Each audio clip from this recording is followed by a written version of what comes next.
What's up everyone and welcome back to the channel. Let's dive into our first news. Alex Pereira has responded to recent comments made by Tom Aspinall. Earlier this week, Tom suggested that Pereira has been given favorable matchups throughout his UFC run, especially before facing Magomed Ankalaev.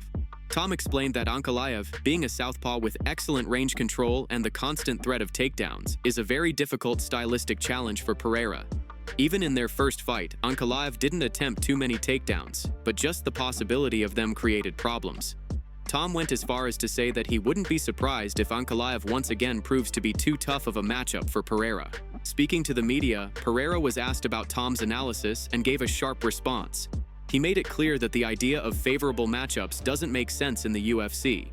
Pereira pointed out that this is the biggest fighting organization in the world, and he came in as a pure kickboxer with no grappling background and very little MMA experience overall. Competing at this level against seasoned fighters has always been a challenge, regardless of the opponent. According to Pereira, even if the UFC put the lowest-ranked fighter against him, he would still be at a disadvantage because of how new he was to the sport when he started. He emphasized that every fight at this level is dangerous, and nothing comes easy.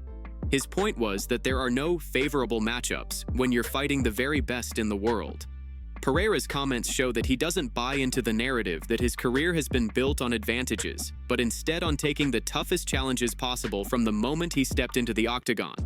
Before moving to the next news, we have one quick request for you.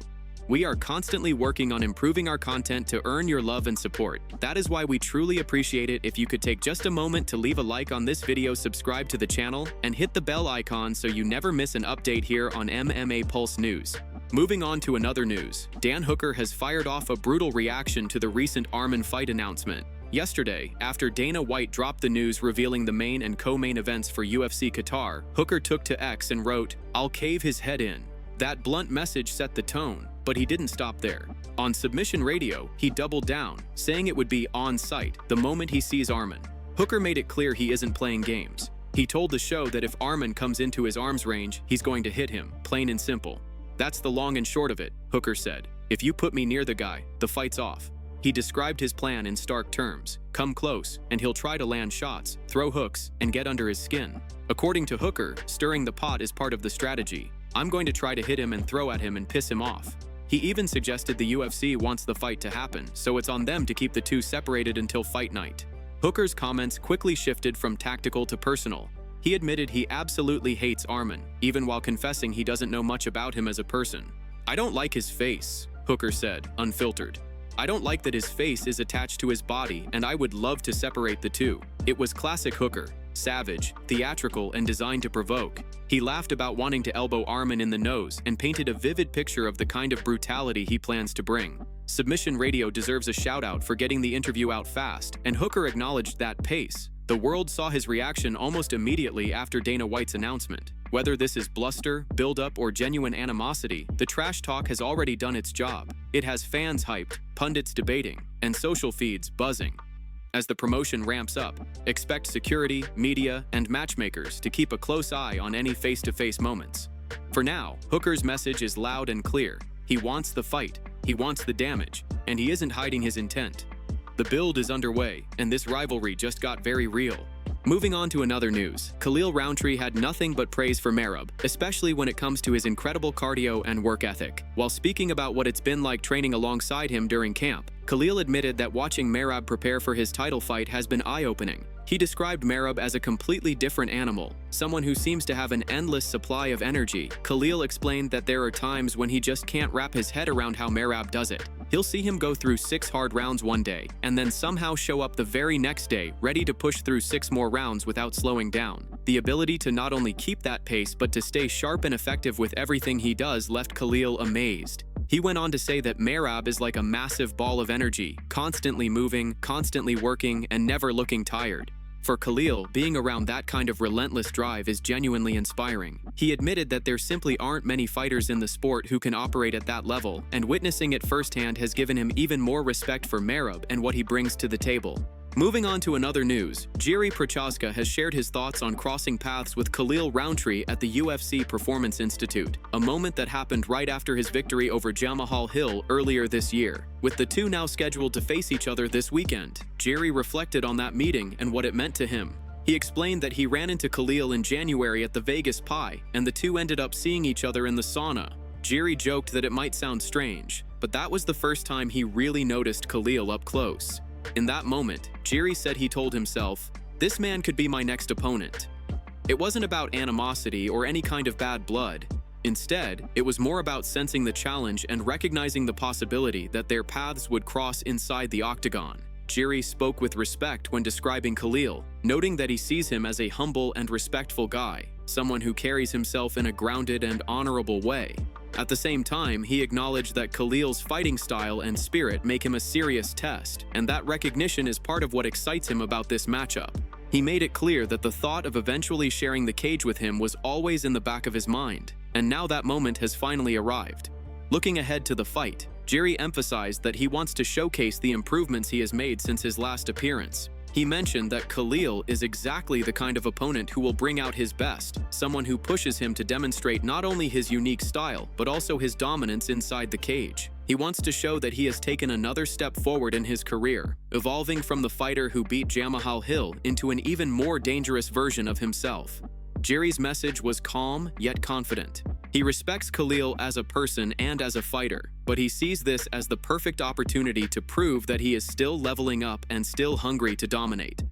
The stage is set, the respect is mutual, but make no mistake, Jiri Prochazka is aiming to leave no doubt about his growth and his ability to impose his will when the cage door closes. Moving on to another news, Daniel Cormier had a funny moment with Alex Pereira when the two crossed paths earlier today. Cormier, who has often joked about Pereira in the past, decided it was time to call a truce. He told Pereira that there would be no more jokes, no more back and forth, and everything between them was even. But of course, with Pereira's playful nature, things didn't end so simply. The two started talking about a video that had surfaced of Cormier falling down during an event. Someone asked if that happened during the Stipe Miocic fight, and Cormier explained what really went down. He laughed as he clarified that it wasn't in a fight at all, but actually at a press conference when he tripped over a cord. He wanted to make sure everyone knew he wasn't injured, just embarrassed by the awkward fall. Cormier joked that it looked worse than it was, and insisted he was only pretending because of the embarrassment in front of so many people. Pereira kept pressing the point in a lighthearted way, teasing him about falling and acting it out. Cormier, smiling through it all, reassured everyone again that it wasn't a big deal. As the exchange continued, Pereira suddenly called him over, telling him to come closer, and then out of nowhere playfully threw a kick at him. Everyone nearby reacted with laughter as Cormier pretended to be caught off guard by the strike. The energy between the two was easygoing and entertaining, showing a playful side of Pereira as he continues to gain popularity with fans. For Cormier, who is usually the one making jokes, it was a rare moment of being on the receiving end. The clip quickly spread online. Moving on to another news, Conor has once again shaken the MMA world by claiming that his long-awaited fight with Michael Chandler is finally signed and official. In his own words, it's a done deal, signed, sealed, and delivered. He made it crystal clear that this is not a negotiation, not a maybe, but something that is locked in. Conor went as far as to say that he will be competing at the White House card, and according to him, the communication between himself, Dana White, and the UFC has been constant. He insisted that the two sides have once again managed to pull off another massive business move together, and this announcement has left fans buzzing with equal parts excitement and doubt. The reason for the doubt comes from the details Conor revealed. He hasn't fought since suffering that devastating broken leg against Dustin Poirier back in 2021. But now he claims that he is getting paid a staggering $100 million for this fight. On top of that, he says he has secured 100 golden visas for himself, his family, and his inner circle. It's an outrageous demand and an even crazier deal if true, and that's why so many people are scratching their heads. As much as Conor insists this is real, the idea of Dana White signing off on golden visas and a 9-figure payday sounds almost too wild to be believed. For many, it feels like classic Conor hype, the kind of over-the-top storytelling he's been known for throughout his career. Still, industry veterans like Big John McCarthy and Josh Thompson believe the fight is bound to happen one way or another. They pointed out that the UFC has already poured far too much promotional energy into this matchup to let it go to waste. The reality is that the build-up for Conor versus Chandler has been brewing for a long time. The two coached opposite each other on The Ultimate Fighter, which served as months of free marketing for this clash. At one point, it seemed like the fight was all but done, until Conor pulled out and the entire thing got delayed yet again. But with so much investment already made, from the reality show to the countless teases, the UFC clearly wants to cash in on the work they've put in. Another detail that stood out is Chandler's age. By the time this White House event comes around, Chandler will be 40 years old. Right now, he's already 39, and with his birthday in April, the timing lines up. That sparked some playful banter between commentators, with one pointing out that it was a little creepy how the other knew Chandler's exact birthday. They joked about it being stalker behavior, but behind the humor lies a serious truth. Age is a big factor in this fight.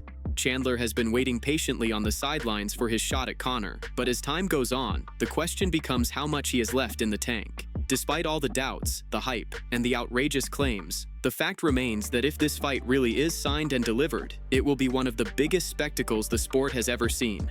Conor calling it official has once again put the MMA community on edge, watching and waiting to see if this is truly happening, or if it's just another chapter in the long saga of the MAC. Moving on to another news, Robert Whittaker has shared his thoughts on Alex Pereira's upcoming rematch with Magomed Ankalaev, and he isn't too confident about Pereira's chances.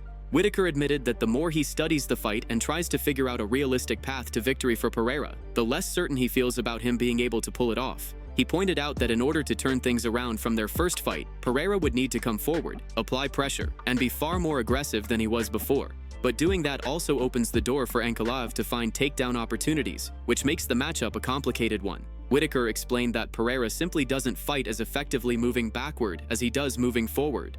What made Pereira so dangerous in his string of knockouts was the fact that he was always hunting his opponents, forcing them to react, and landing big shots while leading the dance. Against Ankalaev, though, things were different. Ankalaev was the one applying pressure, mixing in different looks, threatening with takedowns even if he wasn't fully committing to them. Just the threat was enough to make Pereira hesitate and break his rhythm. Whittaker noted that this forced Pereira to fight more defensively, and that took away from what makes him so lethal. According to Whittaker, Pereira's best rounds in the fight came later on, once he started to adjust and get a little more comfortable. But still, it wasn't enough to truly shift the momentum. He said that to win, Pereira needs to believe in his punches, sit down on his shots, and try to create those big impact moments that can change the flow of the fight. In other words, he has to be the hunter again. He has to get behind his striking, march forward, and look to land the kind of shots that put opponents on the defensive. Only then can he start dictating the pace, leading the exchanges, and picking Ankalaev apart. However, Whittaker was quick to add that this approach comes with serious risks. If Pereira commits too heavily to moving forward and throws aggressively, Ankalaev might not just threaten takedowns this time. He could very well shoot, complete one, and use that to control the fight on the ground. Whittaker admitted that this is where the danger lies, because Pereira opening up more offensively could actually play right into Ankalaev's hands. He stressed that it's tricky to figure out the right balance, and that's what makes this such a hard fight for Pereira. Whittaker ultimately concluded that no matter how he breaks it down, it's difficult to see a clear path for Pereira. He acknowledged that Pereira has the power and striking ability to change any fight in an instant, but against Ankalaev, the stylistic challenges are significant. He believes this rematch will be extremely tough for Pereira and doesn't see it being an easy night by any means. That's it from MMA Pulse News. Thanks for watching. Don't forget to leave a like and subscribe for daily MMA news.